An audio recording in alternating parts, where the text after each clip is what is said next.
Ok, irmãos, vamos abrir a Bíblia em Gênesis, capítulo 3, versículo 16. Gênesis, capítulo 3, versículo 16.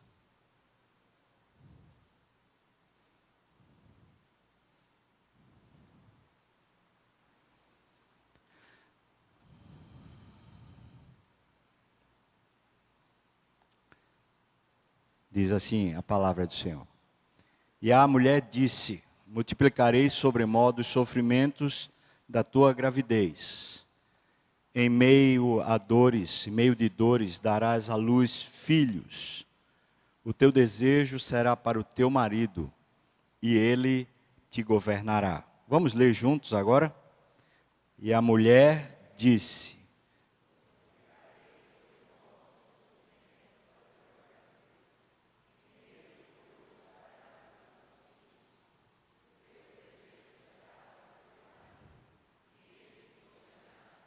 Amém. Vamos orar. Pai, ajuda-nos a entender tua palavra. Ela é a única fonte redentiva, a única que é capaz de salvar a nossa alma do cativeiro, da idolatria e da perdição. Ajuda-nos a ler a tua palavra com entendimento. Por isso eu te peço, Senhor, que abra a mente, o coração, abra a minha boca também, para proclamar tua verdade, Senhor Deus. Nós queremos celebrar apenas o teu nome aqui, no nome de Jesus. Amém. Não seria novidade nenhuma dizer que a família tem sido assaltada e violentada nessa sociedade que a gente vive. E não é apenas no Brasil, mas a gente pode dizer que no mundo todo, essa instituição família está sendo ferozmente atacada. E todos nós que somos cristãos, que temos essa herança judaico-cristã, nós de alguma maneira nos ressentimos. Afinal de contas, é muito difícil a gente ver os valores da família sendo destruídos por causa de ideologias que tentam de alguma maneira subverter a verdade.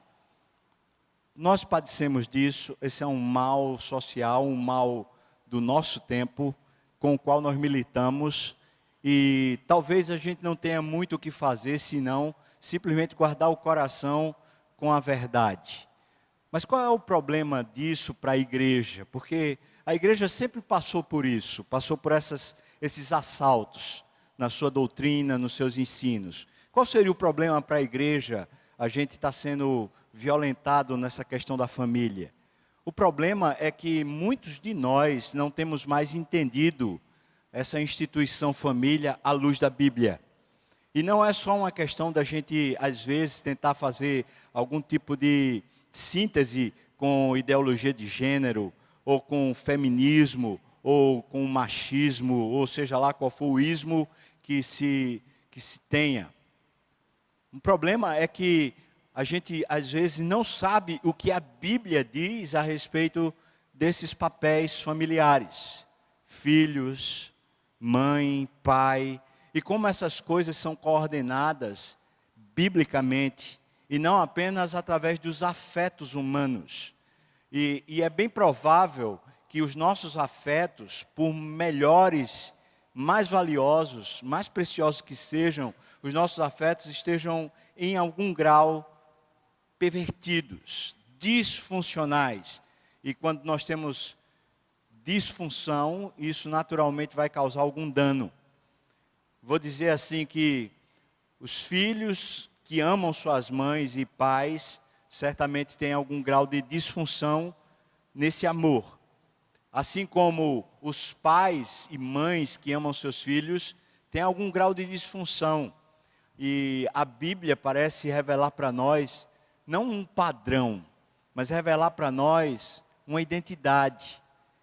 Melhor do que simplesmente uma regra, melhor do que apenas um padrão. A Bíblia vem dizer para nós como as coisas de fato são.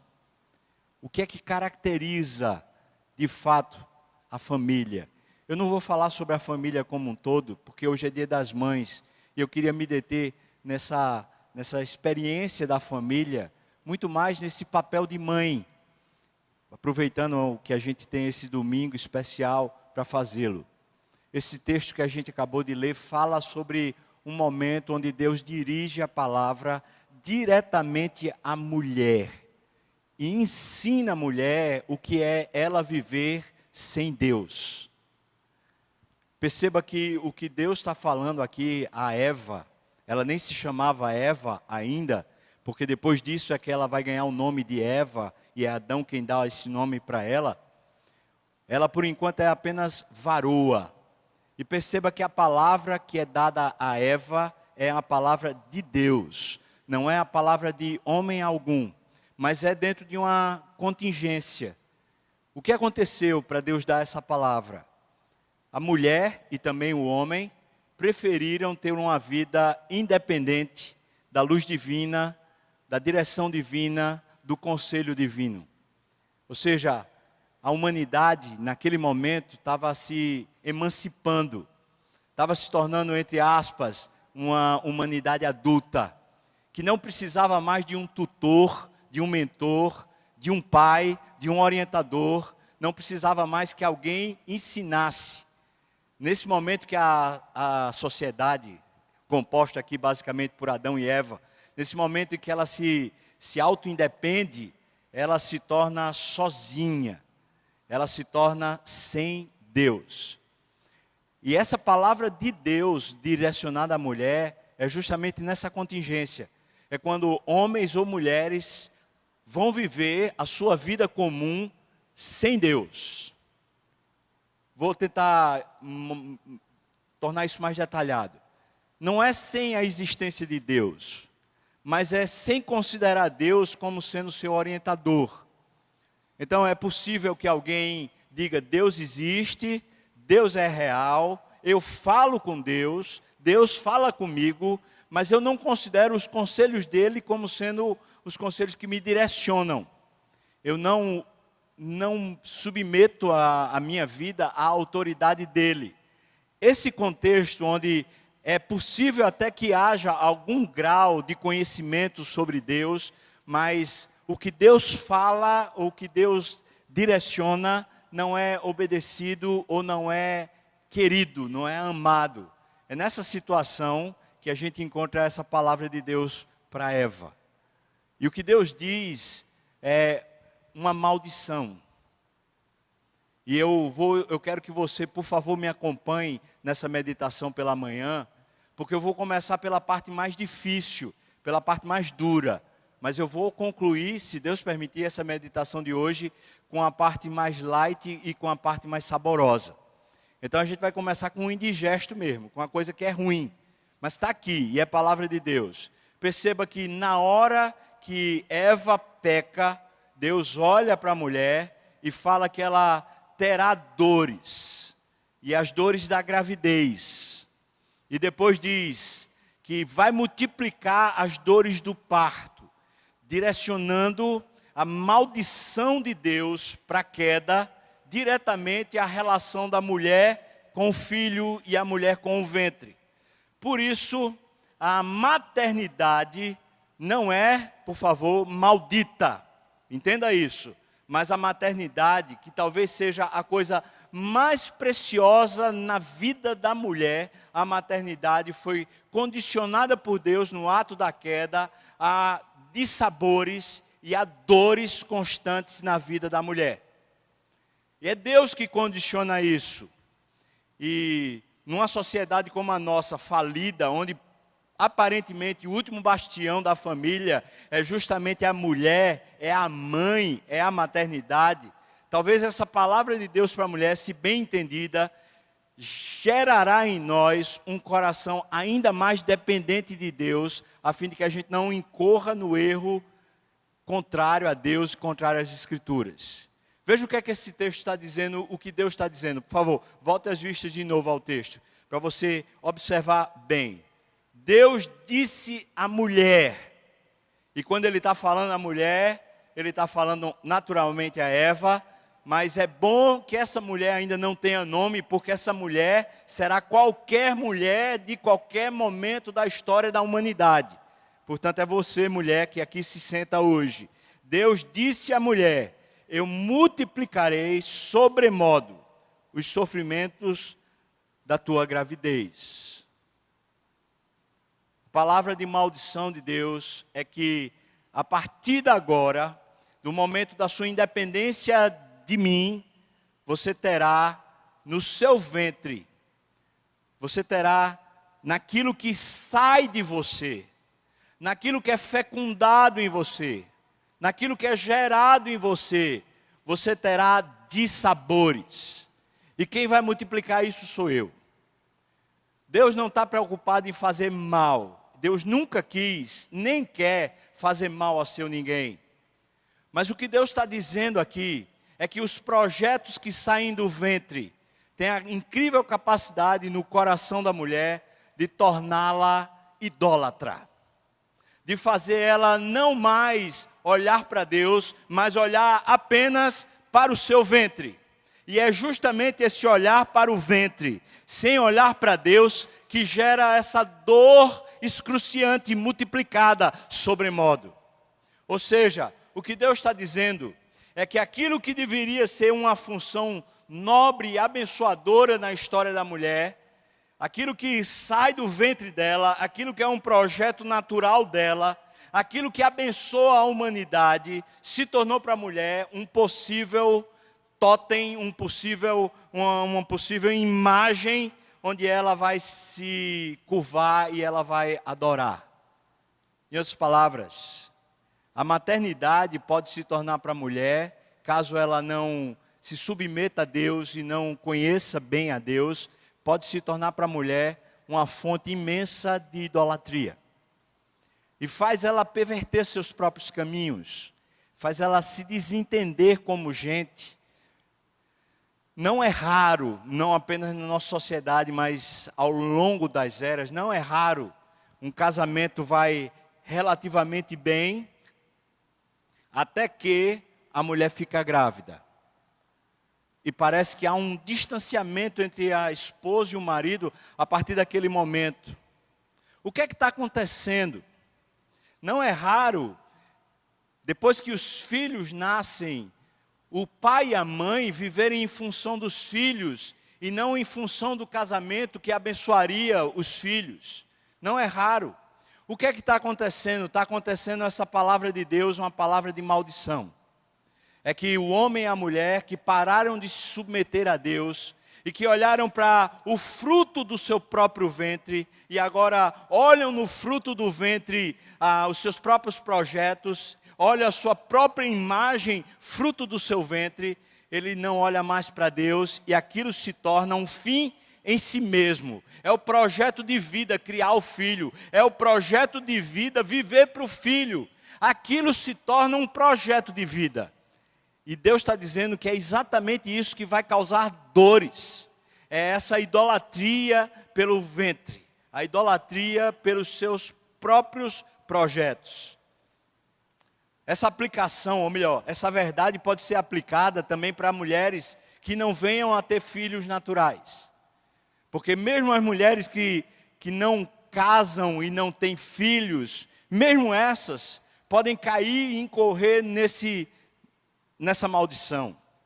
Porque não necessariamente serão os filhos gerados, mas será tudo que sai do seu ventre. Ou seja, tudo no qual ela põe o coração e põe a sua atenção total, isso pode se tornar para ela uma fonte de dor inesgotável.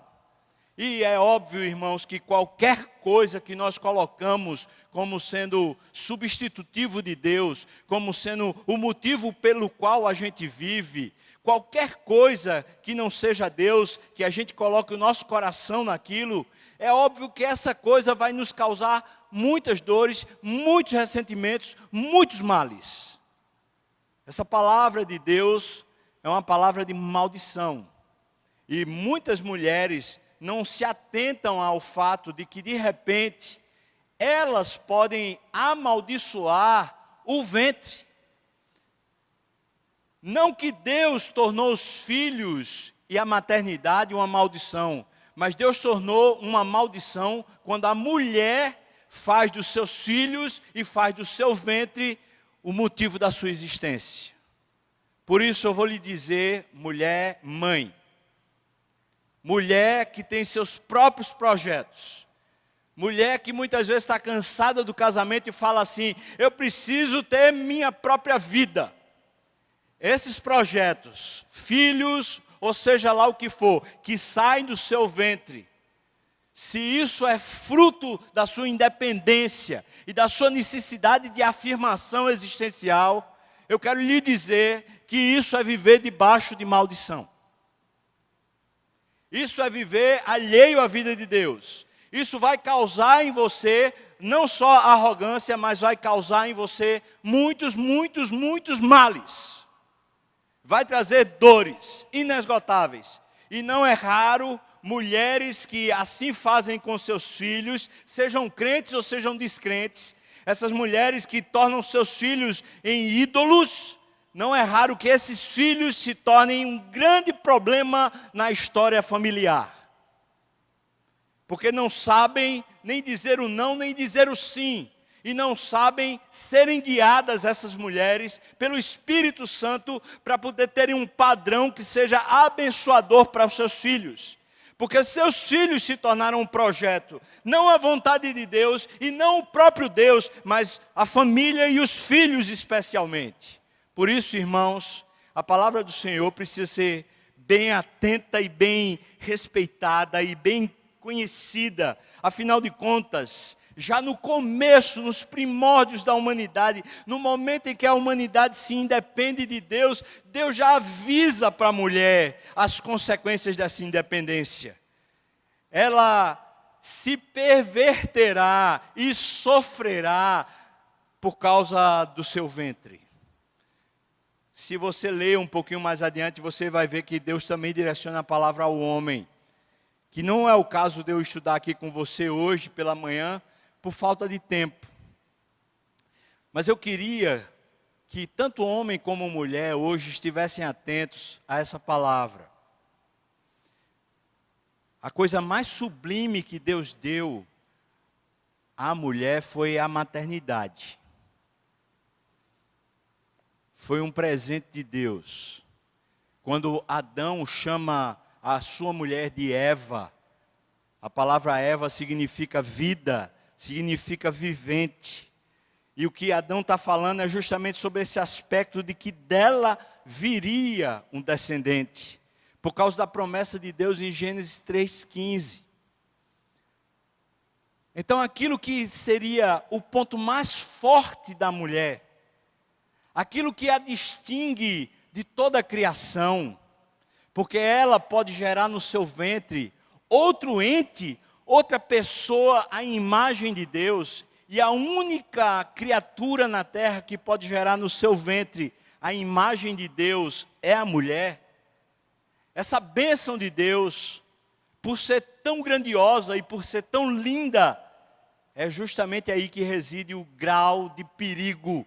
Afinal de contas, por causa dessa beleza e por causa dessa dimensão, a mulher pode se perverter.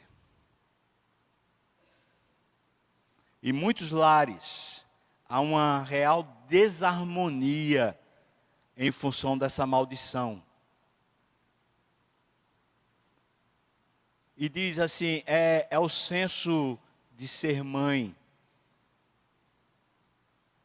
Quantos problemas acontecem por causa dessa questão nunca ficar bem resolvida à luz das Escrituras. Às vezes os maridos começam a ceder em função dos filhos, mas a distância continua sendo agressiva entre marido e esposa. Em função de quê? Em função de uma maldição. Em função de uma mulher que precisa se ver como útil, precisa se ver como bela, precisa se ver como uma pessoa preciosa, ela precisa se ver assim e ela projeta tudo isso na sua maternidade e na criação dos seus filhos, em vez de projetar tudo isso em Deus e no que Deus diz a respeito de si. Essa independência gerou na mulher uma inclinação de de ter idolatria pelos seus filhos. Essa é a parte amargosa. Com isso, Deus não está amaldiçoando a maternidade, e Deus não está amaldiçoando os filhos, e não está amaldiçoando a mulher em si, mas está amaldiçoando a idolatria que pode ocorrer na gestação. E se a mulher não se apercebe disso, que vida ela vai ter? Uma vida bem infeliz, porque seus filhos gerarão muitos conflitos com os quais ela não consegue equacionar na sua alma. Não é raro a gente ver casais que, quando os filhos se casam ou saem de casa, aquilo que é chamado hoje de ninho vazio, não é raro, nesses momentos, os casais da nossa época ou se divorciarem ou assumirem, pelo menos dentro de casa, que eles não têm mais nada a ver um com o outro, portanto um fica de um lado, o outro fica do outro, vivendo vidas independentes. Sinal de que a vida toda eles funcionaram em direção aos filhos e não em direção a Deus. Não é raro quando a mulher fica grávida pela primeira vez e no processo de aprendizado a respeito de estar grávida e de ser mãe, ela de alguma maneira começa a se distanciar do seu marido, não dando mais espaço para a coabitação. E não falo só do sexo, mas falo de habitarem juntos no mesmo espaço do coração. Não é raro a gente ver quando os filhos nascem naquela época da amamentação, a mulher se tornar uma ilha onde o homem não consegue ter acesso. Mais uma vez, não estou falando só do sexo, mas eu estou falando sobretudo da distância no coração. Eu teria exemplos bíblicos para mostrar isso. No entanto, você, homem que é casado e teve essa história, você já deve ter sentido em algum grau isso. E você, mulher que é casada, também já sentiu em algum grau isso. Não é raro, no processo de educação dos filhos, na medida que eles têm que estudar, eles têm que fazer os cursos, os desentendimentos entre marido e esposa a respeito dos custos, a respeito do projeto de vida, terminar gerando uma lacuna ainda maior entre o homem e a esposa por causa dos filhos. E veja, irmãos, aquilo que Deus deu como bênção, e a própria Bíblia diz, herança do Senhor são os filhos, ou seja, a bênção de Deus são os filhos para o casal. Quando os filhos são vistos à luz da sua própria necessidade e não à luz do Senhor, esses filhos, ou melhor, essa maternidade pode se tornar e se tornará uma maldição. Por isso, aquilo que é tão abençoador, seja maternidade, seja paternidade, seja marido, seja esposa, podem se tornar tão destrutivos para nós. Aqui o texto ainda fala que o teu desejo será para o teu marido e ele te governará. Eu não vou entrar nesse aspecto hoje aqui, porque a gente está falando mais sobre maternidade. E isso aqui seria muito mais em função da relação marido e esposa. É por isso que eu não vou entrar agora. Mas eu queria que você fosse comigo para 1 Timóteo capítulo 2 agora. 1 Timóteo capítulo 2. A partir ali do versículo 8.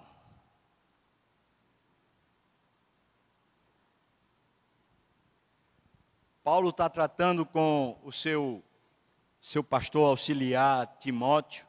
Paulo está ensinando a ele as questões de funcionamento da igreja, quando ele de repente entra nessa questão dos papéis dentro da igreja.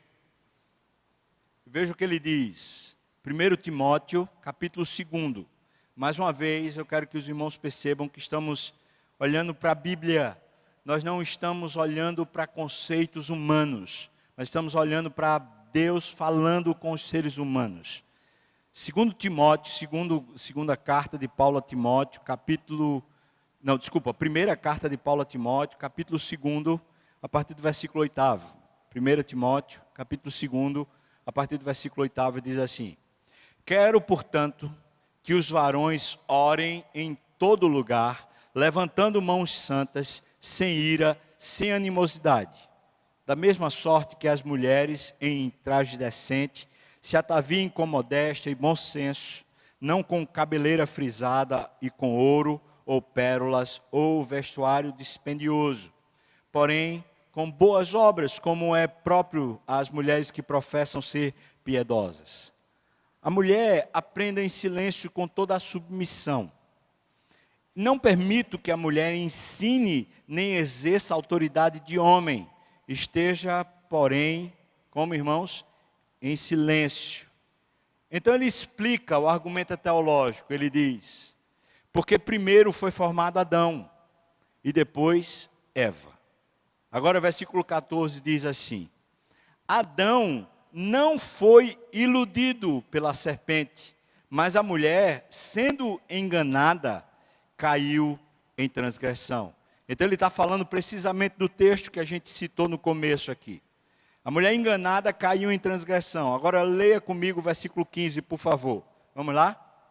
Todavia será preservada através da sua missão de quê, irmãos? De mãe. Se ela, o quê? Permanecer em fé e amor e santificação com bom senso. Perceba. O que Paulo está dizendo é, olha, a mulher deve ter na igreja essa atuação discreta e submissa à liderança masculina. É bíblico. Eu sei que isso é um discurso totalmente contrário ao que a gente está ouvindo constantemente no nosso tempo. Mas eu pouco me importo, é bíblico. Está aqui. Mas preste atenção que ele vai chegar no ponto onde a gente está tratando essa missão de mãe. E ele está dizendo que a mulher será preservada daquilo que foi ocasionado na queda. Essa palavra preservada no original tem um sentido de ser guardada de um juízo messiânico. Guardada de um juízo messiânico, ou seja, não vai passar pelo juízo de Deus, por causa da sua missão de mãe. Então parece que a Bíblia está contradizendo uma coisa da outra. Não, não está. O que a Bíblia está dizendo é justamente o que eu tentei fazer uma ressalva desde o começo. Deus não amaldiçoou a maternidade, Deus amaldiçoou a idolatria que pode vir em função da maternidade. O que Deus está dizendo é que a missão de mãe é precisamente a missão mais importante na vida da mulher. E se você ler com atenção Timóteo, no capítulo 5, você vai ver ele dizendo que também a mulher que não tem filhos, ela pode ter a missão de mãe através do cuidado de jovens e adolescentes e crianças que são órfãs ou que são sem pais. Mesmo que tendo pais, vivem uma vida assim, sem praticamente ter pais. Ou seja, essa missão de mãe aqui em Timóteo não necessariamente é a que sai do ventre, mas é esse cuidado afetivo, esse cuidado educacional com uma criança ou com um ser humano que ela adota, que ela toma no seu coração como sendo seu filho e como seu papel educar e fazer aquela criança crescer. Ele está dizendo, olha, essa missão de mãe, a mulher foi preservada, ou seja, ela foi salva do juízo através dessa missão de mãe. E isso aqui é um mistério profundo, porque Paulo está levantando esse papel da mulher num grau muito elevado. E está dizendo que é possível a mulher de Deus e a mulher que teme a Deus e que vive com Deus, ter essa missão de mãe sem estar debaixo daquela maldição. Louvado seja Deus por isso. que mulheres crentes e mulheres que aprendem a ser piedosas e mulheres que aprendem a viver debaixo da palavra de Deus, elas estão guardadas e protegidas justamente da maldição divina. E quero lhes dizer, irmãos, que está escrito em Gálatas, que Cristo foi maldito em nosso lugar, ou seja, Ele recebeu a maldição de Deus em nosso lugar, para que nós não precisássemos viver debaixo de maldição, nenhuma maldição. Entretanto, alguns cristãos, por não observarem a palavra e por não saberem o que a palavra diz a seu respeito, continuam querendo viver debaixo da maldição, simplesmente por desconhecimento. É por isso que lá em João 8, Jesus Cristo diz: conhecereis a verdade e a verdade vos libertará. Se pois o Filho do Homem vos libertar, verdadeiramente sereis livres. A missão é nobre, é a mais nobre que a mulher pode ter na terra. E se alguma vez você teve alguma dúvida pensando qual é a minha missão, por que é que eu estou aqui na terra, Deus pôs você, mulher, para ser uma fonte de bênção, uma grande fonte de bênção através dessa missão de mãe, a maternidade. Entretanto, se a maternidade for a sua imagem pessoal, se a maternidade for a sua fonte de identidade, se a maternidade se torna para você um tesouro pessoal, ela vira fonte de idolatria e vira fonte de maldição para a sua vida. Porque é nesse ponto que você se independe de Deus, é nesse ponto que você quer se entender sem que Deus fale com você. Tem tanta coisa que é bela nesse texto, quando, por exemplo, ele diz que a mulher aprende em silêncio. Isso parece um demérito. No entanto, Deus, que conhece tão bem a alma feminina, sabe o quanto a mulher, nos seus pensamentos, a mulher no seu coração, ela tem convulsões. E enquanto ela escuta, muitas vezes ela está pensando e repensando uma série de coisas ao mesmo tempo. O homem quase sempre não consegue ter essa capacidade. Mas a mulher consegue fazer 1.500 coisas ao mesmo tempo. E o que ele está dizendo é: mulher, quando Deus estiver falando com você, se concentre apenas no que Deus está falando. Aprenda em silêncio. Acalme a sua voz interior. Acalme a sua cabeça. Acalme, porque Deus está falando com você. Veja como Deus está sendo abençoador. Tenha silêncio na sua alma. Aquiete-se.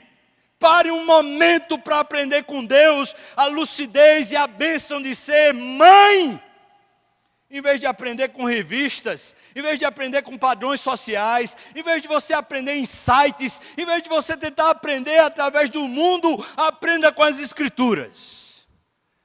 Fazendo silêncio na sua alma. E eu sei, irmãos e irmãs, o quanto causa pavor a primeira maternidade.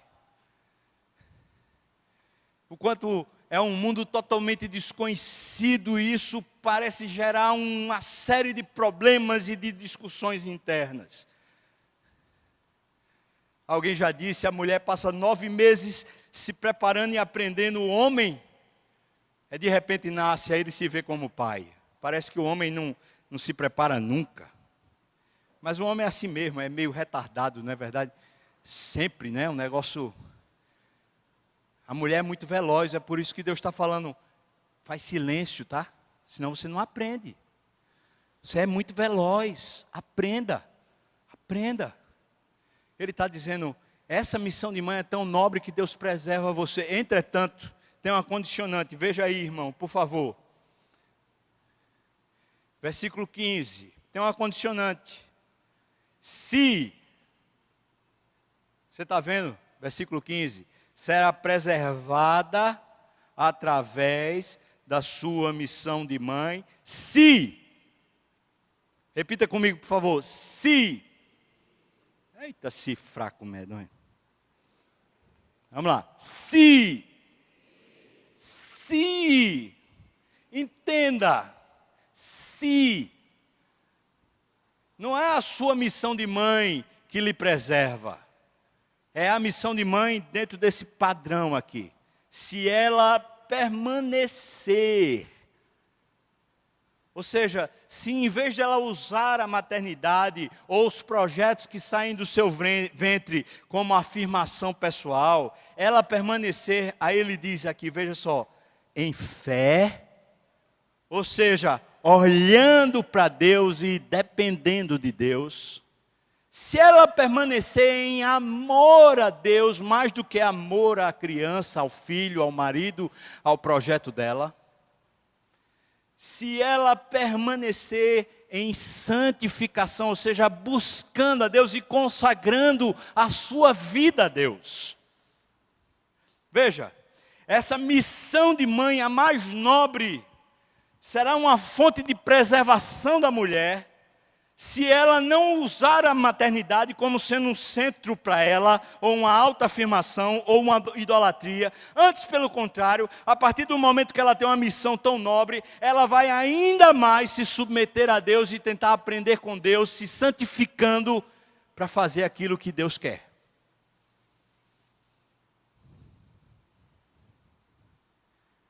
Fé, amor, santificação.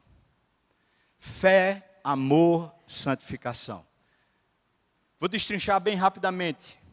Fé, você guardar a palavra de Deus. Repita comigo, guardar a palavra de Deus. Não adianta você dizer que tem fé, se quando você pega a palavra de Deus, ela está dizendo uma coisa, você descarta e vai fazer outra. Você não tem fé. Não estou falando que fé é obediência. Fé é você dar crédito àquilo que está dito. Se você não guarda a palavra de Deus, não é só uma questão de obediência, é você acreditar nisso. É você dizer, isso aqui é que é vida. Isso aqui é que é o padrão de excelência. Não o meu padrão, não a minha lógica, não o meu coração, mas isso aqui. Fé. Amor. É o seu coração para Deus. Em primeiro lugar. É claro, veja, se você ler a carta de Paulo aos Gálatas, eu tentei destrinchar durante a semana muito essa função de mãe dentro das Escrituras. E se você ler a carta aos Gálatas, capítulo 5, se eu não me engano, Paulo está dizendo sobre Agar e Sara. E ele fala sobre a mãe Agar, como sendo o Sinai e como sendo a lei, e depois ele fala a mãe Sara, como sendo Jerusalém dos céus, a nova Jerusalém, a nova aliança em Cristo Jesus. E ele fala assim, Agar gerou filhos de escravidão por ser escrava, e depois ele diz, já Sara gerou filhos de liberdade porque foi pela graça. Sabe, irmãos, quando Deus é mais valioso do que os próprios filhos, porque se você prestar atenção, quando Agar teve seu filho, então ela se torna independente de Sara, e por causa disso ela sofre vários prejuízos. E depois, quando Sara tem o seu filho, Ismael começa a brincar, denegrindo Isaac, e então eles são postos para fora. E Deus preserva e Deus abençoa. Entretanto, Agar revela muito claramente que ela pôs a sua confiança e o seu coração no seu filho. Entretanto, Sara, que só tinha aquele filho, e aquele filho era o filho da velhice dela, e era um filho tão esperado, pelo qual supostamente ela viveu a vida toda para ter. Quando chega o momento de ser oferecido como sacrifício, Sara nada fala. Ou seja, Sara parece que aprendeu ao longo da sua existência, talvez porque ela foi estéril quase que toda a sua vida, ela foi aprendendo a preciosidade do seu relacionamento com Deus, amar mais a Deus do que o filho. Amar mais a Deus do que o marido, amar mais a Deus do que a si mesmo. Amor. Ter o coração em Deus. Repita comigo, ter o coração em Deus. Está fraco. Amém. Ter o coração em Deus. Não no filho. Mas é claro que essa relação é de muito amor. É claro, e Deus quer que tenha muito amor, mas não esse amor substituindo o amor a Deus. E por último ele diz, e santificação. Santificação é quando você consagra. Deixe-me perguntar, e seja sincero no seu parecer. seja homem ou seja mulher agora. Os filhos, os nossos filhos, eles são fruto da nossa santificação ou são fruto da nossa necessidade pessoal? Eu conheço mulheres que adoeciam porque não tinham filhos.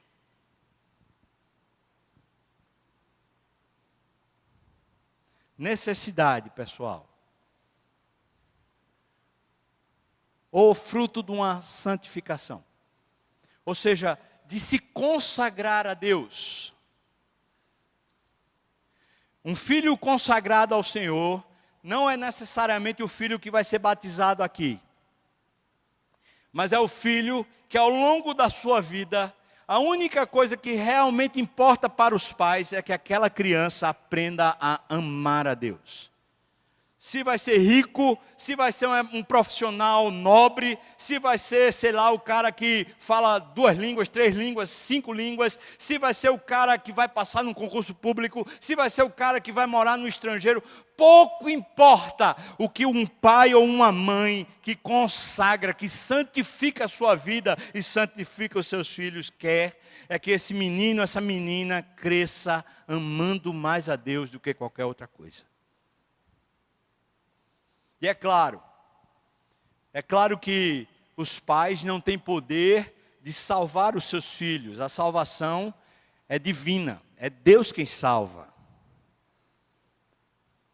Mas a mulher que cria seus filhos em santificação, ela se santificando, ela consagrando a sua alma, naturalmente, os filhos veem, percebem e sentem. Agora, eu fui criado em igreja desde os 10 anos.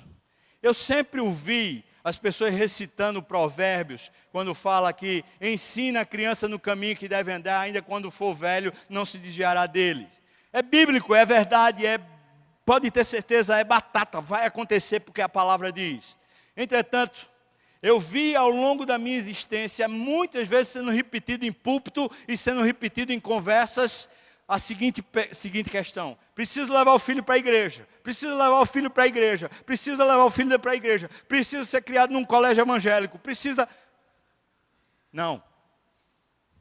O que o texto lá está dizendo é literalmente isso. O filho vai andar nas pegadas que você está fazendo. Você está marcando uma pegada no solo dessa terra e seus filhos vêm atrás de você caminhando pelos mesmos pés. E se você tem caminhado para o Senhor, santificando a sua vida, os seus filhos vêm caminhando atrás. Especialmente enquanto eles estão em formação. Eles vão caminhar atrás de você, eles vão pôr os pés onde você põe. Agora, se você está pondo os seus pés em vídeos pornográficos, seus filhos vão pôr os pés nos vídeos pornográficos.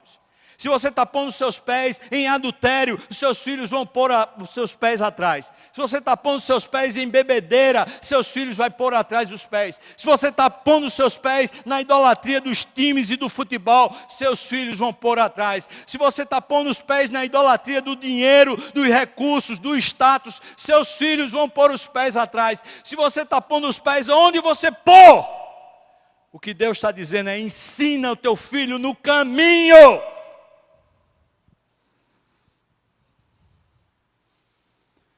É o caminho. Aí eu vejo pais fazendo assim: eita, agora a gente vai ter filho, a gente precisa de uma igreja. Como assim? Precisa de uma igreja por causa do filho? Precisa não. Precisa de Deus. A igreja não vai salvar seu filho, nunca. Escola não vai salvar seu filho, nunca.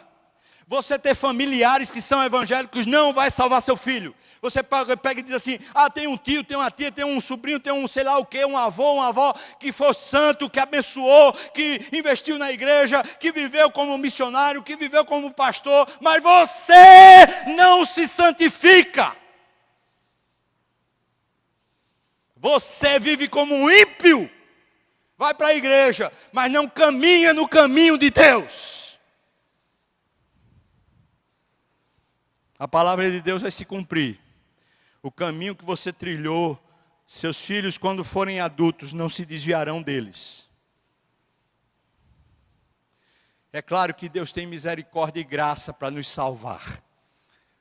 E Deus pode salvar até nossos filhos dos maus caminhos que nós caminhamos. Mas perceba, o texto diz: a mulher será preservada na sua missão de mãe, preservada desse juízo messiânico. Ela será preservada se permanecer na fé, guardando a palavra, no amor. Seu coração ama a Deus, e em santificação, consagra a sua vida a Deus.